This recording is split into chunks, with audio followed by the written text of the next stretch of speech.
বিশ্বকাপের আগে ভারতের সবচেয়ে বড় দুশ্চিন্তার কারণ অধিনায়ক সূর্যকুমার যাদব। ব্যর্থতার গোলকধাঁধা থেকে বের হতেই পারছেন না যেন তিনি। তাই তো টি-20 বিশ্বকাপের আগে ভারতের ইতিহাসে সবচেয়ে বাজে ফর্মে থাকা অধিনায়কের নামটা সূর্যা। পরিসংখ্যান অন্তত সেই কথাই বলে। 2026 টি-20 বিশ্বকাপ শুরুর আগে ভারতের হাতে রয়েছে মাত্র 5টি আন্তর্জাতিক টি-20 ম্যাচ। অথচ এই পুরো বছরে সূর্যকুমার যাদব এখন পর্যন্ত একটি 50ও করতে পারেননি। 21 ম্যাচে তার মোট রান 218, গড় নেমে এসেছে 13.6। আমরাই নাম্বার ওয়ান। নাম্বার ওয়ান হচ্ছে মেরিল পেট্রোলিয়াম জেলি। 6-2-এ স্ট্রাইক রেট মাত্র 123.16। একজন অভিজ্ঞ টি-20 ব্যাটার এবং দলের অধিনায়কের জন্য এই পরিসংখ্যান যে স্বস্তির নয় তা আর বলার অপেক্ষা রাখে না।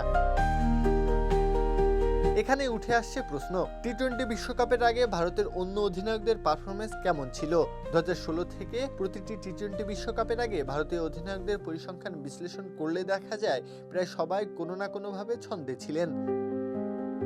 2016 বিশ্বকাপের আগে মহেন্দ্র সিং ধোনি খুব বেশি রান না করতে পারলেও স্ট্রাইক রেট ছিল 229-এর কাছাকাছি, যা তার আক্রমণাত্মক ভূমিকার প্রমাণ দেয়। 2021-এর আগে বিরাট কোহলি খেলেছিলেন 5টি ম্যাচ, সেখানে তিনি করেন 231 রান। তার গড় ছিল 115.5 এবং স্ট্রাইক রেট ছিল 147-এর বেশি। 2022 বিশ্বকাপের আগে রোহিত শর্মা 23 ম্যাচে 540 রান করেছিলেন, গড় ছিল 25.71 এবং স্ট্রাইক রেট ছিল 142-এর বেশি। 2024-এ আবার রোহিত 3 ম্যাচে 121 রান করেন, গড় ছিল 60.5 এবং স্ট্রাইক রেট ছিল 175-এর উপরে। এই তালিকায় একমাত্র ব্যতিক্রম নামটা সূর্যকুমার যাদব। গড় এবং স্ট্রাইক রেট দুদিক থেকেই তিনি এখনো পর্যন্ত বিশ্বকাপের আগে সবচেয়ে দুর্বল পারফরমেন্স করা ভারতীয় অধিনায়ক। বিশ্বকাপের মঞ্চে ভারতের সাফল্য অনেকটাই নির্ভর করবে অধিনায়কের ব্যাট থেকে রান আসছে কিনা তার উপর। অতীতে দেখা গেছে বিশ্বকাপের আগে ফর্মে থাকা অধিনায়করা দলকে আত্মবিশ্বাস জুগিয়েছেন।